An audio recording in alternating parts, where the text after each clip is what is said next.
দৌলতদিয়ায় ফেরি পারাপারে ভয়াবহ অনিয়ম, দুর্ঘটনার পরেও টনক নড়েনি কর্তৃপক্ষের। যুক্তরাষ্ট্রে হত্যাকাণ্ডের শিকার জামিল লিমনের মরদেহ ঢাকায় পৌঁছাবে 4 মে।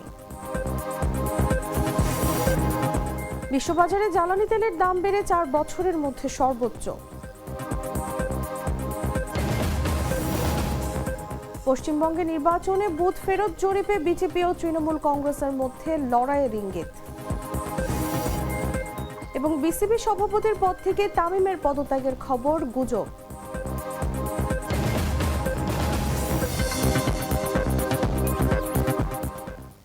এতক্ষণ শুনছিলেন সংবাদ শিরোনাম। দর্শক আমন্ত্রণ সকাল 9টা নিউজে, সাথে আছি আমি তাসলিমা তিথি।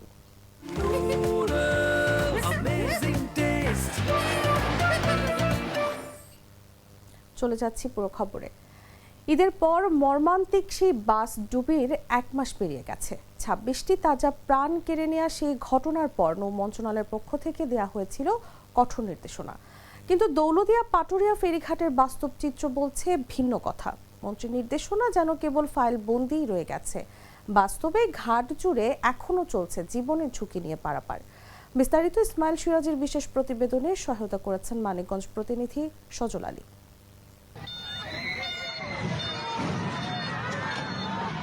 পদ্মার বুকে বাসডুবির সেই ভয়াল স্মৃতি এখনো দগদগে। প্রিয়জনের সঙ্গে ঈদের আনন্দ ভাগাভাগি শেষে জীবিকার তাগিদে ঢাকায় ফিরছিলেন তারা, কিন্তু একটি দুর্ঘটনা সবকিছু লণ্ডভণ্ড করে দেয়। নারী শিশু সহ 26 জনের তাজা প্রাণ কেড়ে নেয় পদ্মা নদীতে পড়ে যাওয়া একটি বাস। নিয়ম অনুযায়ী ফেরিতে ওঠার আগে যাত্রী নামিয়ে দেওয়ার বাধ্যবাধকতা থাকলেও বাস্তবে চিত্রটি সম্পূর্ণ বিপরীত। গাড়িতে যাত্রী নিয়েই চালকরা সরাসরি প্রবেশ করছেন ফেরিতে, যেন কোনো কিছুরই তোয়াক্কা নেই তাদের। যাত্রীদের নিরাপত্তা তো দূরের কথা, কোনো ধরনের সতর্কতা বা ব্রেক ছাড়াই চলছে যাত্রীসহ বাস ফেরিতে ওঠার প্রতিযোগিতা। মন্ত্রীর নির্দেশের পর পন্টুনে নিরাপত্তা ব্যারিয়ার স্থাপনের কথা ছিল। মাস পেরিয়ে গেলেও সেই কাজের কোনো অগ্রগতি নেই, শুধু পড়ে আছে কিছু সরঞ্জাম। কিন্তু ক্যামেরার উপস্থিতি টের পেয়েই শুরু হয়ে গেল তড়িঘড়ি করে যাত্রী নামানোর সেই চিরচেনা নাটক।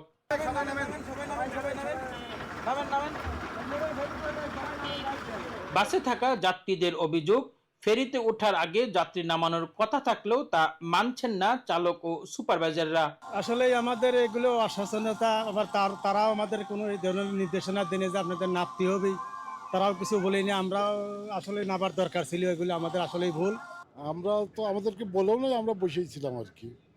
এখন সরকার যে নিয়ম করেছে সেই নিয়ম যদি তারা ফলো না করে, আমরা কি বলি, এখন আমরাও অত গুরুত্ব দিই না। আগে একদিন আইছিলাম, ওই সময় লগে ওই উপারতে নামাই দিছিল, নামাই দিলি তারপরে নামে উঠিয়ে তাই আইছিলাম। আর এখানে বলিনি তাকে এরে নামবো। যদিও বাস চালকরা উল্টো দায় চাপালেন যাত্রী ও কর্তৃপক্ষের উপর। নিয়ম আছে, এটা হচ্ছে আমাদের সুদক্ষ ড্রাইভার এবং আমরা তো সবাই সতর্ক থাকি, ঠিক আছে। আর যেটা অনাকাঙ্ক্ষিত ঘটনা ঘটে গেছে, এটা তো একটা দুর্ঘটনা।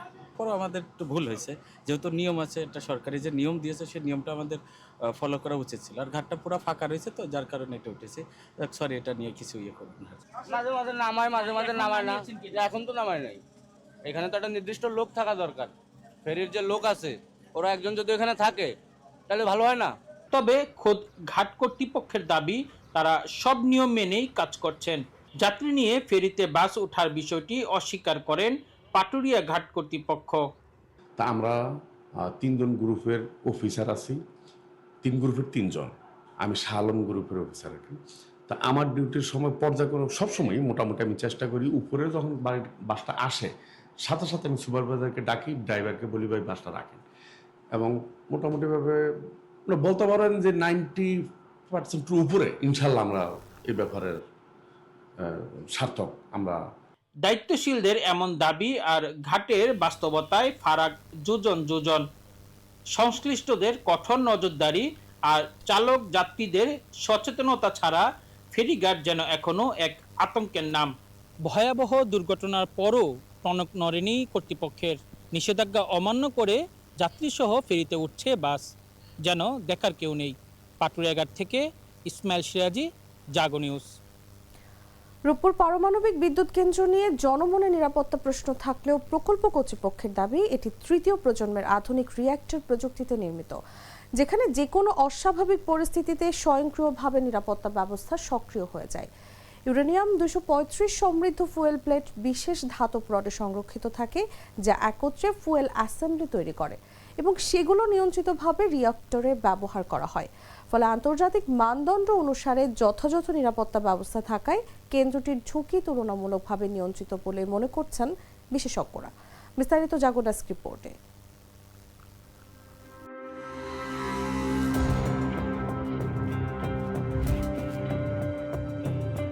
পারমাণবিক শক্তি শুনলেই অনেকের মনে ভেসে ওঠে ভয় কিংবা অজানা আশঙ্কা। পারমাণবিক শক্তি ব্যবহার করে বিদ্যুৎ উৎপাদন গোটা বিশ্বে অত্যন্ত সংবেদনশীল একটি প্রক্রিয়া। এই ধরনের স্থাপনা নির্মাণে পেরোতে হয় নিরাপত্তামূলক নানা ধাপ। রূপপুরে ব্যবহৃত তৃতীয় প্রজন্মের রিঅ্যাক্টর প্রযুক্তি এমনভাবে ডিজাইন করা হয়েছে যাতে যে কোনো অনাকাঙ্ক্ষিত পরিস্থিতিতেও স্বয়ংক্রিয় নিরাপত্তা ব্যবস্থা কাজ করে। পাবনার রূপপুর পারমাণবিক বিদ্যুৎ কেন্দ্রের জন্য জ্বালানি ইউরেনিয়াম রাশিয়া থেকে এসে পৌঁছেছে। পারমাণবিক জ্বালানি সতর্কতার সঙ্গে নির্বিঘ্নে পৌঁছাতে কড়া নিরাপত্তা ব্যবস্থা নেওয়া হয়। প্রশ্ন হচ্ছে, পারমাণবিক জ্বালানি আসলে কেমন, এটি কতটা নিরাপদ এবং ব্যবস্থাপনা হয় কিভাবে? পারমাণবিক বিদ্যুৎ কেন্দ্রের জ্বালানি তেল, গ্যাস ও কয়লার মতো জীবাশ্ম জ্বালানি থেকে ভিন্ন। এটি ইউরেনিয়াম 235-এর সমৃদ্ধ ধাতব পদার্থ। খনির আকরিক থেকে নানা প্রক্রিয়া করে তৈরি করা হয় ইউরেনিয়ামের জ্বালানি। পারমাণবিক জ্বালানি শক্তির মূল উপাদান হলো এই ক্ষুদ্র আকৃতির ইউরেনিয়াম পেলেট। এরকম কয়েকশো প্লেট একটি নিচ্ছিদ্র ধাতব টিউবে ঢোকানো থাকে। এই ধাতব টিউবই ফুয়েল রড হিসেবে পরিচিত। অনেকগুলো ফুয়েল রড একসঙ্গে যুক্ত করে তৈরি হয় ফুয়েল অ্যাসেম্বলি। একটি ফুয়েল অ্যাসেম্বলি লম্বায় 3.5 থেকে 4.5 মিটার পর্যন্ত হয়, আর এরকম ফুয়েল অ্যাসেম্বলি জ্বালানি হিসেবে রিঅ্যাক্টরে লোড করা হয়। পারমাণবিক চুল্লিতে ফিশন বিক্রিয়ার মাধ্যমে পোড়ানো হয় নিউক্লিয়ার ফুয়েল। সেখানে ইউরেনিয়ামের নিউক্লিয়াস বিভাজন ঘটে। এর ফলে প্রচুর তাপশক্তি উৎপন্ন হয়। এই তাপশক্তিকে কাজে লাগিয়ে পানিকে বাষ্পে পরিণত করে টারবাইন ঘুরিয়ে বিদ্যুৎ শক্তি উৎপাদন করে।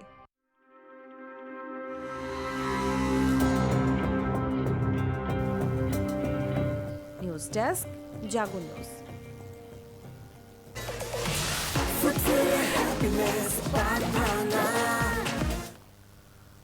যুক্তরাষ্ট্রের সাউথ ফ্লোরিডা বিশ্ববিদ্যালয়ের বাংলাদেশি শিক্ষার্থী জামিল লিমনের মরদেহ ঢাকায় পৌঁছাবে আগামী 4 মে। এর আগে স্থানীয় সময় মঙ্গলবার তার মরদেহ ফিউনারেল কর্তৃপক্ষের কাছে হস্তান্তর করে police.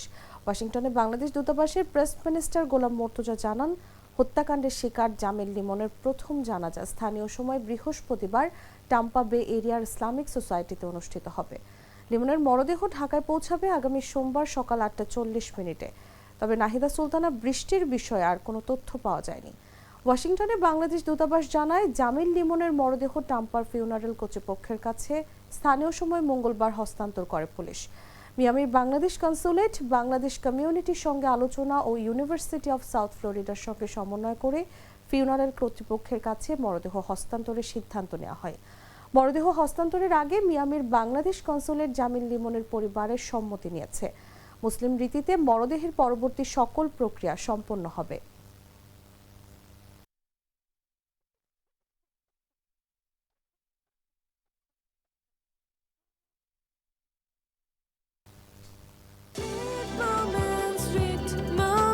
Treat chocolate. Treat moment. Sweet moment. জানাবো আন্তর্জাতিক সংবাদ।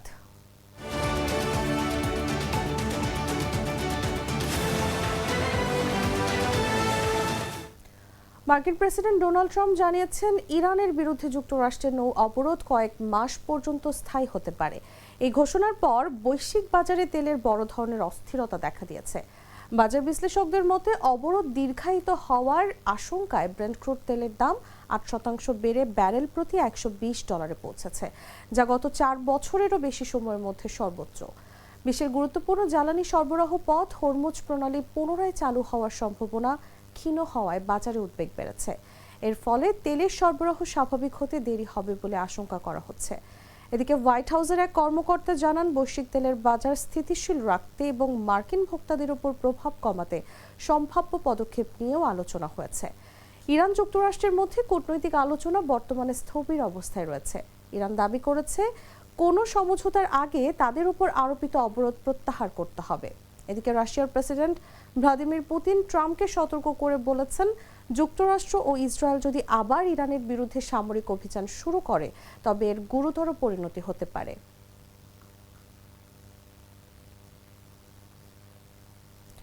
ভারতের পশ্চিমবঙ্গ বিধানসভা নির্বাচনের ভোট গ্রহণ শেষ হওয়ার পর প্রকাশিত এক্সিট পোলগুলোতে মিশ্র চিত্র দেখা গেছে। একাধিক জরিপে ভারতীয় জনতা পার্টি এগিয়ে থাকার ইঙ্গিত মিললেও কিছু জরিপে শাসক তৃণমূল কংগ্রেসের জয় ধরে রাখার সম্ভাবনার কথাও বলা হয়েছে। রাজ্যের 294টি আসনের মধ্যে সরকার গঠনের প্রয়োজন 148টি আসন। 6টি জরিপ সংস্থার মধ্যে 4টি বলছে বিজেপি প্রথমবারের মতো পশ্চিমবঙ্গে ক্ষমতায় আসতে পারে। প্রজাপোল জানিয়েছে, বিজেপি পেতে পারে 178 থেকে 208টি আসন, যেখানে তৃণমূল পেতে পারে 85 থেকে 110টি আসন। পমার্কের পূর্বাভাস অনুযায়ী বিজেপি পেতে পারে 150 থেকে 175টি আসন এবং তৃণমূল 118 থেকে 138টি। ম্যাট্রাইজ ও পোল ডায়েরিও বিজেপিকে এগিয়ে রেখেছে। অন্যদিকে জনমত পোল বলছে, মুখ্যমন্ত্রী মমতা ব্যানার্জির নেতৃত্বাধীন তৃণমূল কংগ্রেস আবারও ক্ষমতায় ফিরতে পারে, যেখানে তারা পেতে পারে 195 থেকে 205টি আসন। পিপলস পালসও তৃণমূলের পক্ষে সংখ্যাগরিষ্ঠতার পূর্বাভাস দিয়েছে। সব জরিপেই ইন্ডিয়ান ন্যাশনাল কংগ্রেস এবং বাম দলগুলোর ফলাফল দুর্বল হবে বলে ধারণা করা হচ্ছে। অধিকাংশ জরিপে তাদের শূন্য বা খুব কম আসন পাওয়ার পূর্বাভাস দেখা দিয়েছে।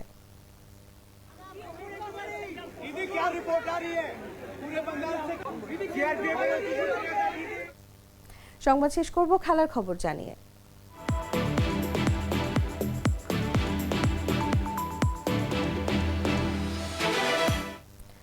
বাংলাদেশ ক্রিকেট বোর্ডের আহ্বায়ক কমিটির প্রধান তামিম ইকবাল পদত্যাগ করতে যাচ্ছেন। গেল 48 ঘন্টায় এই খবর ব্যাপকভাবে ছড়িয়ে পড়লেও তার ঘনিষ্ঠ সূত্রগুলো এটিকে সম্পৃক্ত গুজব বা প্রোপাগান্ডা বলে নিশ্চিত করেছে। এ ব্যাপারে তামিম ইকবালের সঙ্গে যোগাযোগ করা হলে তিনি এ বিষয়ে কোনো মন্তব্য করতে রাজি হননি। তবে তামিম ইকবালের খুব কাছের সবকটি সূত্র নিশ্চিত করেছে, তিনি কোথাও পদত্যাগের কথা বলেননি। ঘোষণা দেওয়ার প্রশ্নই আসে না, এটা গুজব, প্রোপাগান্ডা। বলা হয়েছে, ক্রিকেট পাড়া ও ক্রিকেট ভক্তদের মধ্যে একটি ধারণা আছে যে বিসিবির আহ্বায়ক কমিটির সদস্য থেকে বিসিবি পরিচালনা পর্ষদের নির্বাচন করা যাবে না, তাই আগে আহ্বায়ক কমিটি থেকে পদত্যাগ করতে হবে। আহ্বায়ক কমিটিতে থেকে নির্বাচন করা যাবে না এমন খবর ও তথ্যকে অনেকে অমূলক এবং কল্পনাপ্রসূত মন্তব্য হিসেবে দেখছেন। জাগো নিউজ সংশ্লিষ্ট সূত্রে খোঁজ নিয়ে নিশ্চিত হয়েছে যে বিসিবির গঠনতন্ত্র এবং জাতীয় ক্রীড়া পরিষদের গঠনতন্ত্রের কোথাও এমন কথা লেখা নেই যে আহ্বায়ক কমিটিতে থেকে বিসিবি পরিচালনা পর্ষদে নির্বাচন করা যাবে না। পদত্যাগ করে তবেই নির্বাচন করতে হবে, এই খবরটিরও কোনো ভিত্তি নেই। এনএসসি ও বিসিবির উচ্চ পর্যায়ের সূত্র এই তথ্য নিশ্চিত করে।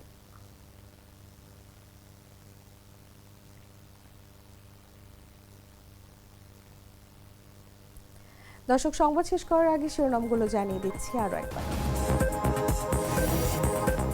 দৌলতদিয়া ফেরি পারাপারে ভয়াবহ অনিয়ম, দুর্ঘটনার পরেও টনক নড়েনি কর্তৃপক্ষের।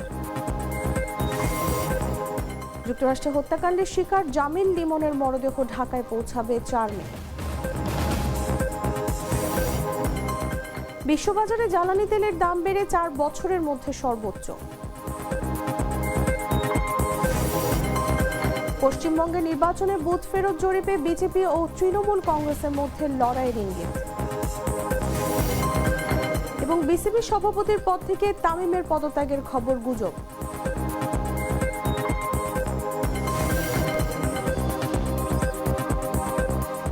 দর্শক, এই ছিল এখনকার মতো। এরপর দেখবেন বেলা 11টার সংবাদ। প্রতি মুহূর্তে সর্বশেষ খবর জানতে ভিজিট করুন jagonews24.com। ফলো করুন আমাদের ভেরিফাইড ফেসবুক পেজ এবং সাবস্ক্রাইব করুন জাগো নিউজের ইউটিউব চ্যানেল। ধন্যবাদ সবাইকে।